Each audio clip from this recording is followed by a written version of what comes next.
Today's question is, are we doing more harm than good to those with dementia by using restraints? This is a question that's being asked more and more, and spoiler alert, the medical profession is proving that more often than not, restraints cause more problems than solutions.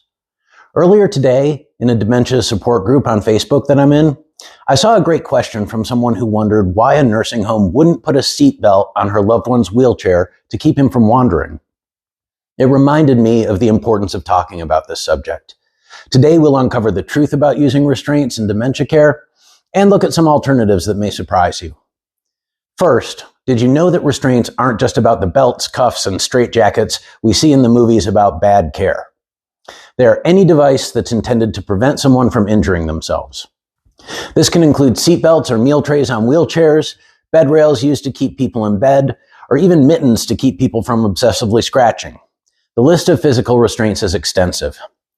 Then there are chemical restraints used to sedate patients on any scale, from calming them slightly to rendering them completely unconscious. Finally, there are environmental restraints, which generally amount to a timeout or a kind of solitary confinement. Now that we know what restraints truly are, let's see how common they are in dementia care. So, are restraints really a regular part of dementia care in modern practice? As is often the case, the answer is nuanced. By definition, living in a secure environment is a kind of restraint, right? So yes, in that sense, restraints are used regularly. Also, pharmaceutical interventions are often used to calm people who are experiencing distress, anxiety, depression, or other issues.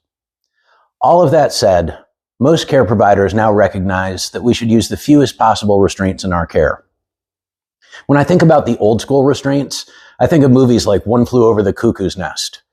Those kinds of extreme physical, chemical, and environmental restraints are no longer considered appropriate in any but the most extreme cases. When we look at it like that, most of us can see that we wouldn't want our loved ones living in that environment. But what about the question asked earlier today? Putting a seatbelt on someone in a wheelchair doesn't seem so bad, right? Here's the thing. Every restraint used has a serious ethical, safety, and risk implication. First, if you were restrained, wouldn't your first impulse be to try to get out? And what happens when someone with dementia tries to get out of a restraint? There have been serious injuries and even deaths that have resulted from people with dementia trying to escape. They may fall over a bed rail or catch themselves in it, resulting in strangulation or other serious injuries. Being restrained can drastically exacerbate aggressive behavior and agitation. If your loved one can't move to go to the bathroom, incontinence might result. That can lead to skin breakdown, and that can lead to pressure sores. Muscles can atrophy, and circulation may be negatively affected. Socializing with others may be radically impaired, which can speed the progression of dementia. Chemical restraints can result in disengagement from life and even long periods of unconsciousness, which can result in the same problems that come from physical restraints. So we have to ask if each restraint is worth the risk it carries, and ask ourselves how we can eliminate them wherever possible. So how can we care for those with dementia without relying on restraints? First, adjust your own assumptions. Is a behavior really a problem or a safety concern?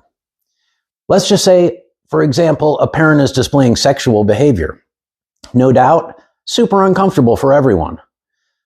But can you redirect the behavior instead of resorting to drugs or isolation? Our parents might have made us uncomfortable a lot in our lives, and we might have wished we could have restrained them back when we were teenagers, but we've made it this far, so let's not let our discomfort get the best of us now. Reducing restraint usage often requires a little creativity and research. For instance, if your loved one is in danger from falling out of bed, what about putting the bed on the floor? Or it may be even simpler. For instance, is the person wandering because they're looking for the bathroom, or they feel pain, or they're hungry? Do they need non-slip shoes or more light to see where they're going? Instead of looking at the problem in this case, falling, look at what is causing the problem. Address that issue, and you may not need a restraint at all. And when in doubt, do your own research and ask questions of helpful professionals like your loved one's doctors or even that Facebook group. At the end of the day, when you use a restraint, you're essentially saying that you know better than the other person, and you're going to exercise your power over them to restrain them from what they want. It's a decision that should never be taken lightly.